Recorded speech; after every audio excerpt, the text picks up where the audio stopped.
You know, today has some cool Pokemon news in general that I'm kind of excited about, but I have to say, Pocket has some really cool news, and that is that they are listening to the community, and we have some changes to the ranked mode coming up here. So, the following updates are planned in order to make ranked matches more enjoyable. Yeehaw, everybody, by the way. Starting after the season beginning late June, so this is not this coming season that's just happening in a couple days. This is for the next set. A consecutive win bonus will be added to Ultra Ball rank and Master rank. I have thoughts on both of those, but let me get through the rest of this here. Starting after the season, beginning in late July, players will no longer drop below the following ranks mid-season: Master to Ultra and Ultra to Great. Please note that there are currently no plans to change drops in ranks that are applied at the beginning of the season. Thank you all for providing your feedback and continuing to show your support for the game. So, a few things here, and then I will talk about kind of the cool official news about the game having in-person events in Korea, which could lead to really cool events worldwide. But let's talk about this here.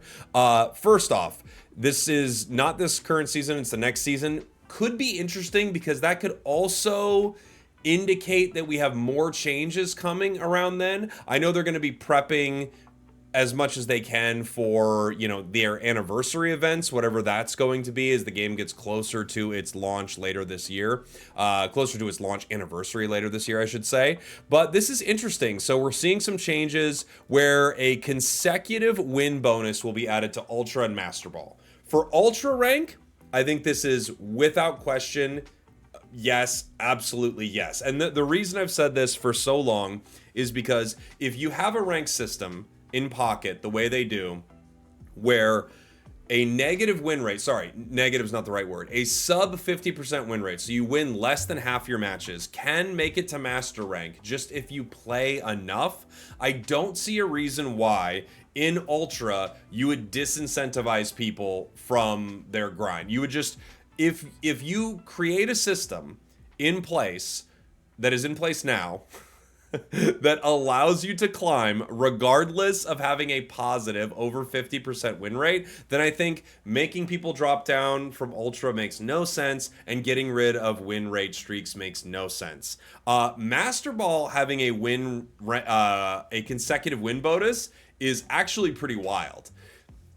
In some ways, this is going to make the higher ranks more meta dependent, even though they already, you know, are playing a variety of a few of the top meta decks, right? If you're in the top 1,000 up to the top 100 players in the world, you are playing the top meta decks with small variations here and there. But this actually can really benefit someone who kind of cracks the meta a little bit, sneaks a card or two into a meta deck and realizes it plays really, really well. So this can work even better for people who are grinding those super high ranks, but it also does punish the current way people are grinding the rank system, which is basically playing a really good deck as best as you can for like 12 hours a day. I see these long streams from players where they're just playing like one or two meta decks for like 8 hours plus straight. You'll still have those players and they'll still do well. But a player that's actually win streaking a little harder and playing less might have a better chance of getting into a higher rank. We'll see. I think it's still going to be 90% just grinding up there. And then as far as not dropping out of Ultra, like I said, amazing. Not dropping out of Master Ball, I do think there is a good conversation to be had here. And my opinion on it is, if you let players drop out of Master, it discourages people from playing the game after they hit Master. And maybe that's something that Pocket is okay with, but according to this update, I would say that's something Pocket is definitely not okay with, right?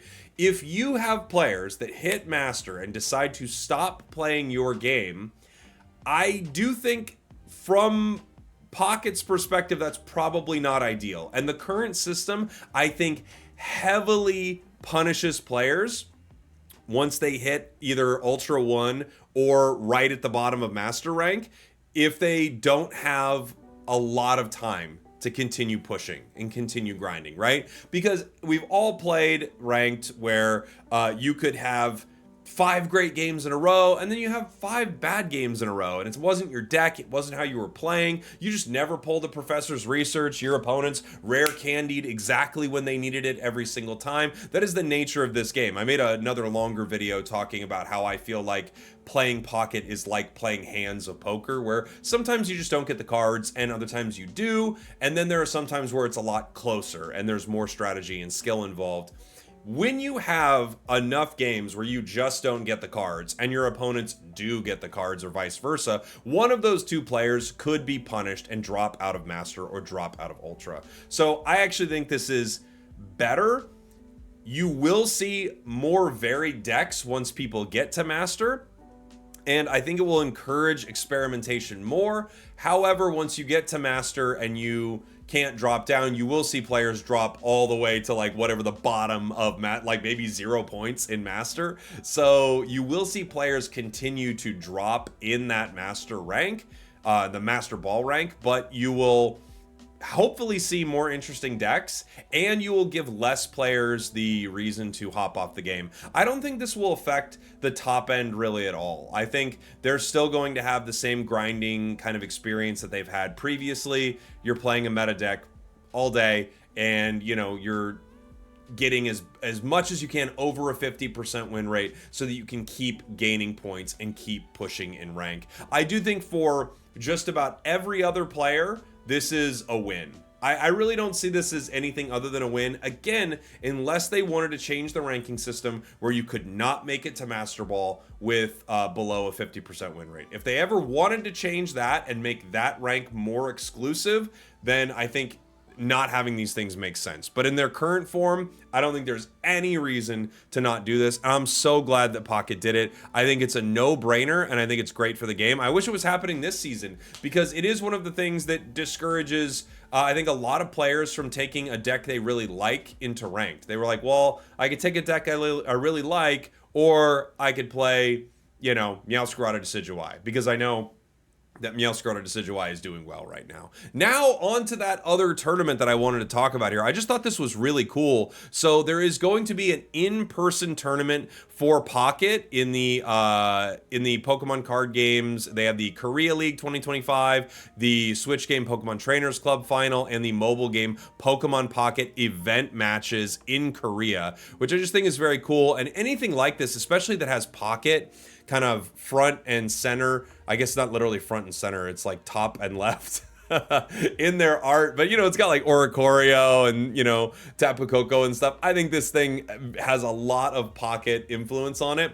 I just love seeing that Pocket is making it to big events. I hope that we're going to see something like that with events in the US and with events in EU as well. Those are regions that I get to cover and stuff like that for Pokemon Unite. So I've been to in-person Pokemon events where they have like little Pocket side events. At one of the most recent regional events, they had full-on Pocket side events where players were, you would bring 2 decks in and you would see like how many wins you could get against opponents. So I'm really enjoying seeing it get bigger and bigger and hopefully become more and more part of an official circuit. Will it stay a part of the official circuit? Will it be a huge thing? I truly don't know. But given that Pocket is so popular, making so much money, it is crazy to me that we don't have more information about it becoming an actual part of the mainline Pokemon events. That's all I wanted to talk about. Cool rank changes and Pokemon Pocket at a live event in Korea. Hopefully more live events like this coming with more event matches. Love you guys. Let me know what you think about the rank changes in the comments. And of course, we have a new set releasing tonight. I'll be live for it. Love you. Bye. We did it.